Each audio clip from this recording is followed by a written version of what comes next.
नमस्कार, आप देख रहे हैं एचटीएफ लाइव इंडिया और इस वक्त हमारे साथ हैं सीनियर जर्नलिस्ट राजेश सिन्हा जी। देखिए, बिहार में विपक्षियों द्वारा राष्ट्रपति शासन की मांग की जा रही है। आखिर क्यों मांग की जा रही है, इसको लेकर आप क्या कहना चाहेंगे सर? देखिए, विशेष राज्य के दर्जे की मांग को लेकर विपक्षी नीतीश सरकार को घेरेंगे भी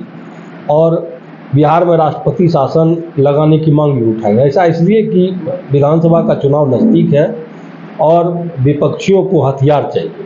लेकिन जिस मामले को हथियार बनाकर विपक्षियों ने नीतीश सरकार को घेरने की कोशिश की और बिहार में विधानसभा चुनाव राष्ट्रपति शासन लगाने की मांग की, वो हथियार कहीं न कहीं अब भोथरा साबित हो रहा है। इसके कारण आप देख रहे होंगे 2 दिनों पहले छात्र राजद के द्वारा बिहार में राष्ट्रपति शासन लगाने की मांग की गई बढ़ते अपराध को लेकर। ऐसा भी नहीं है कि बिहार में स्थिति ठीक है, अपराध की घटनाएं लगातार बढ़ रही है, अराजक स्थिति तो है, लेकिन वैसी भी स्थिति नहीं है जिस तरह की स्थिति लालू राबड़ी के शासनकाल में था। इसे अगर बहुत बड़ा फैक्टर ये नहीं है, लेकिन चूंकि जीतन सहनी की हत्या हुई तो विपक्षियों ने इस मामले को इस तरह से देना शुरू किया कि एक पूर्व मंत्री के घर में घुसकर उनके पिता की निर्मम हत्या कर दी गई, जबकि मामला ये है कि मतलब लेन देन के कारण मुकेश सहनी के पिता जीतन सहनी की हत्या हुई। तो अब धीरे धीरे बिहार में राष्ट्रपति शासन लगाने की मांग करने वाले लोग भी मुंह में दही जमाने लगे हैं, अब मामले को इधर उधर करने लगे हैं, क्योंकि धीरे धीरे ये जो पुलिसिया जांच है वो तथ्य तक पहुंच चुका है और अब ऐसा नहीं है कि इस बात को बहुत ज़्यादा तूल दिया जाना चाहिए। तो लगता है कि राष्ट्रपति शासन लगाने की मांग अब धीरे धीरे नरम पड़ती जाएगी। देखिए, इन दिनों मुकेश सहनी को लेकर राजनीतिक पारा चढ़ा हुआ है, लेकिन कहीं ना कहीं कोई भी राजनीतिज्ञ खुलकर बात करने को तैयार नहीं है। इसको लेकर क्या कुछ कहना चाहेंगे सर आप? देखिए, विभिन्न दलों के नेता मुकेश सहनी के पिता जीतन सहनी की हत्या के मामले को 2 तरह से ले रहे हैं। मतलब लोगों को ये लगता है और लोग विभिन्न राजनीतिक दल के नेता चाहते भी हैं कि मुकेश सहनी को न्याय मिले, लेकिन चूंकि ये मुकेश सहनी के पिता हत्याकांड में मुस्लिम समाज के लोगों की संलिप्तता सामने आ रही है, इस लेकर विभिन्न राजनीतिक दल के नेताओं को लगता है कि कहीं न कहीं इस मामले को ज़्यादा तूल देने से मुस्लिम समाज जो है उनसे छिटक जाएगा, उनके वोट बैंक पर असर पड़ेगा। इस लेकर कह सकते हैं कि मुकेश सहनी सुर्खियों में हैं, लेकिन उनके नाम पर राजनीति करने वाले लोग, करने वाले नेता द्वंद्व में हैं। उन लोगों की चाहत यह भी है कि मुकेश सहनी को न्याय मिले, लेकिन वह नहीं चाहते हैं कि मुकेश सहनी पिता के हत्या मामले में उन लोगों की वो लोग फंसे जिनके कारण उनके वोट बैंक पर असर पड़े। और मुकेश सहनी और उनके परिवार को ऐसा क्यों लग रहा है कि जो पुलिस जांच कर रही है वो सही दिशा में नहीं हो रही है? देखिए, या तो पुलिस को दिग्भ्रमित करने की कोशिश मुकेश सहनी या उनके परिवार के लोग कर रहे हैं, या उन लोगों को लगता है कि ये मुकेश सहनी या उनके परिवार के लोगों को ये लग रहा है कि जीतन सहनी को जाना था, वो चले गए, अब वो अपने वोट बैंक को खराब होने नहीं दें।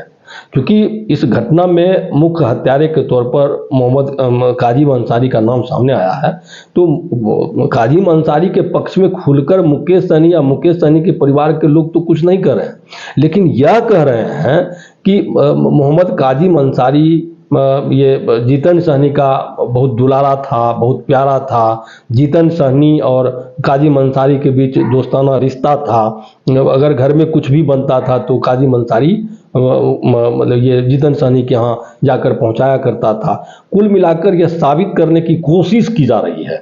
कि मोहम्मद काजिम अंसारी इस घटना में पूर्णतया संलिप्त नहीं है, जबकि काजिम अंसारी के नाखून पर लगे, नाखून के क्यारी में लगे खून का फोरेंसिक जांच इस बात का प्रमाण है कि कहीं न कहीं उनकी संलिप्तता, हालांकि यह पुलिस की जांच अब भी चल रही है, कुछ वक्त और भी लगेगा। और मुकेश सहनी के परिवार के लोगों का कहना है कि सिर्फ मोहम्मद काजिम अंसारी ने ही अगर हत्या की है तो ये संभव नहीं है। ऐसा इसलिए कर कि मुकेश सहनी के पिता जीतन सहनी ताकतवर थे, हष्ट-पुष्ट थे, किसी कोई एक व्यक्ति उनकी नृशंस हत्या नहीं कर सकता है। दूसरी बात यह भी वो लोग उठा रहे हैं और होना भी चाहिए कि मुकेश सहनी के पिता की हत्या हुई, धारदार चाकू से हुई, तो फिर या धारदार हथियार से हुई, तो वो धारदार हथियार या चाकू जो भी कह लें वो क्यों नहीं मिल पा रहा है? जबकि पुलिस के द्वारा वो घास में भी खंगाला गया, जहाँ की बताया गया था ये काजिम अंसारी के द्वारा कि घटना को अंजाम देने के बाद वो धारदार हथियार जो था वो खिड़की के जरिए घास के बीच फेंक दिया गया था। तो घास के बीच तलाशा गया और फिर मतलब तालाब का पानी निकाल के तालाब को भी तलाशा गया, लेकिन चाकू कहें या धारदार हथियार अभी तक नहीं मिला है। अब यहाँ पर एक बहुत महत्वपूर्ण कड़ी यह है कि अगर वो धारदार हथियार नहीं मिलता है तो पुलिस की जांच पूरी भी नहीं कही जा सकती है। दूसरी बात यह भी है कि मतलब ये तो तय है कि जीतन सहनी की हत्या कोई एक आदमी नहीं कर सकता है। मोहम्मद काजिम अंसारी घटना में संलिप्त हैं, यह तो पुलिस के द्वारा प्रमाणित तौर पर कहा जा रहा है, लेकिन सवाल यह भी उठ रहा है कि मुकेश ये जीतन सहनी के हत्या में और कितने लोग संलिप्त हैं और अगर वो पुलिस की हिरासत में हैं तो पुलिस उसका नाम बताने से बच क्यों रही है? हो सकता है कि पुलिस या जांच में विघ्न नहीं हो, इसलिए कर पुलिस ये उनका नाम खुलकर बताने से बच रही है, लेकिन पुलिस को यह बताना चाहिए कि इस घटना में कुल कितने लोग संलिप्त रहे हैं। हालांकि पुलिस के जांच का दायरा बढ़ा है, इसलिए कि पुलिस के जांच पर सवाल उठाना कहीं ना कहीं पुलिस को दिग्भ्रमित करना या पुलिस पर प्रेशर देना ही होगा। पुलिस के जांच का दायरा बढ़ा है और अब कहा जा रहा है कि जीतन सहनी के रिश्तेदारों से भी पूछताछ की जा रही है। और देखिए शक और भी पुलिस का इसलिए कर बढ़ता जा रहा है क्योंकि घटना के ठीक बाद मुकेश सहनी के मामा, मुकेश सहनी की मौसी, फिर घटना के बाद एक दो दिनों के बाद जिन्होंने डीजीपी को इस संदर्भित पत्र दिया है, पवन सहनी मुकेश सहनी के चचेरे भाई हैं, इन तीनों के बयान को अगर रेखांकित करें तो उससे ऐसा लगता है कि जीतन सहनी का अपने परिवारजनों से मतलब ये मधुर संबंध नहीं था, जिसके कारण पुलिस के जांच का दायरा बढ़ा है। ये मुकेश सहनी और उनके परिवार वालों को भले लग रहा हो कि पुलिस के जांच की दिशा सही नहीं है, लेकिन अभी तक जो मतलब ये जो तथ्य उभर कर सामने आ रहे हैं उसे पुलिस की जांच सही दिशा में जा रही है। कुछ वक्त और लग सकता है। वैसे बात अलग है कि पुलिस ने यह दावा किया था कि 24 से 48 घंटे के अंदर पूरे जांच का मतलब पूरे मामले का उद्भेदन हो जाएगा। वक्त लग रहा है, लेकिन निश्चित तौर पर पुलिस जो जांच कर रही है सही दिशा में जा रही है। आप वो मोहम्मद काजिम अंसारी की पत्नी नजराना खातून और फिर उनके पुत्र मोहम्मद फैजल की बातों पर अगर गौर करें तो इस मामले को थोड़ा वो लोग भी ये दूसरा रूप देने की कोशिश कर रहे हैं, जबकि वहाँ के लोगों का कहना है कि मोहम्मद काजिम अंसारी एक नंबर अव्वल दर्जे का नशेड़ी था। वो अक्सर नशे में रहता था, जिसके कारण उसकी कपड़े की दुकान भी बहुत प्रभावित हुई मतलब हो रही थी या हुई, और वो कर्ज में डूबा हुआ था। जीतन सहनी से मतलब 2022 में पहले 90,000 रुपया, फिर 10,000 रुपया, फिर 23 में 50,000 रुपया वो लिया, और जो दस्तावेज पुलिस के हाथ लगे हैं उसके आधार पर यह कहा जा रहा है कि काजिम अंसारी को जीतन सहनी ने 4% सूद 4% के दर से 1.5 लाख रुपये दिया था, और चूंकि वो सूद देने में असमर्थ हो गया था काजिम अंसारी, इसलिए कर मतलब वो चाहता था कि इस लिए गए कर्ज के एवज में जो कागजात ज़मीन के कागजात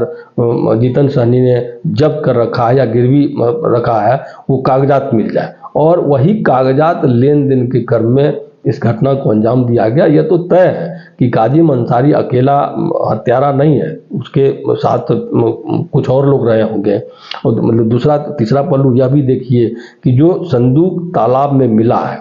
मतलब ये संभव नहीं है कि सिर्फ काजिम अंसारी ही उस संदूक को लाल बॉक्स कहिए या लाल संदूक कहिए उसको घर से उठा के फिर वो तालाब में फेंका हो। तो सवाल तो उठाए जा रहे हैं, मुकेश सहनी द्वारा सवाल इसलिए उठाए जा रहे हैं कि मुकेश सहनी की प्रतिष्ठा पर थोड़ी आंच आ रही है। लोग, गांव समाज के लोग कह रहे हैं कि मतलब जीतन सहनी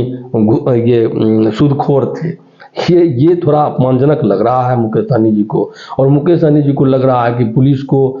ये बात सार्वजनिक करने से पहले उनसे बात करनी चाहिए थी, उनकी रजामंदी लेनी चाहिए थी, लेकिन ऐसा होता नहीं है। पुलिस निष्पक्ष होकर जांच कर रही है और हमको लगता है कि बहुत जल्द पुलिस दूध का दूध और पानी का पानी कर देगी। एक सवाल और है कि देखिए कि मुकेश सहनी परिवार के द्वारा जो अभियुक्त है मोहम्मद काजिम, उनको एक तरफ हत्यारा भी कहा जा रहा है और वहीं दूसरी तरफ दुलारा भी कहा जा रहा है। तो इन दोनों में क्या लगता है आपको कि हत्यारा है या दुलारा है वो? देखिए, जो प्रमाणित करने की कोशिश की जा रही है और कहीं कहीं लगता भी है कि ये जीतन सहनी और काजिम अंसारी दोनों के घनिष्ठ संबंध थे। काजिम अंसारी ने बेटी के शादी मौके पर ये जीतन सहनी से बतौर ये कर्ज, उसको ये भी कह सकते हैं जो 4% का मामला रहा है कि 4% सूद पर उनसे रुपये लिए थे, और ये रुपये लेन देन का मामला दोनों के बीच खटास का कारण बन गया। हालांकि ये जीतन ये दुलारा अगर है तो फिर हत्यारा कैसे हो सकता है? देखिए, एक बात, मतलब ये आज तक का जो ये क्राइम का मामला आया है उसमें देखिए कि हत्यारा या घटना को अंजाम देने वाला कारण वही होता है जो मृतक या पीड़ित परिवार के करीब होता है। उसको सारी जानकारी होती है और वो घटना को अंजाम आराम से इसलिए दे पाता है क्योंकि वो पूरी परिस्थिति से पहले से वाकिफ होता है और घटना को अंजाम देने में उसे कोई परेशानी नहीं होती है। इसलिए कर वो यह कह भी सकते हैं कि मोहम्मद काजिम अंसारी जीतन सहनी का दुलारा था, लेकिन परिस्थिति ऐसी पैदा हुई जिसके कारण वह जीतन सहनी का हत्यारा साबित हो रहा है। तो एक तरफ वो दुलारा भी है, तो प्रशासन को इतना समय क्यों लग रहा है कि अन्य लोग जो इसमें संलिप्त हैं उनको सामने लाने में, उनके नाम को सामने लाने में? देखिए, घटनाएं रोज हो रही है, अक्सर हत्या की घटनाएं सामने आ रही है। चूंकि यह जीतन सहनी मुकेश सहनी पूर्व मंत्री के पिता थे, हाई प्रोफाइल मामला है, हाय तौबा मची, एक पुलिस पर बहुत ज़्यादा प्रेशर था, तो उन्होंने आनन फानन में मुख्य हत्यारे को तो गिरफ्तार कर लिया, लेकिन पुलिसिया थ्योरी में कहीं छेद नहीं रह जाए,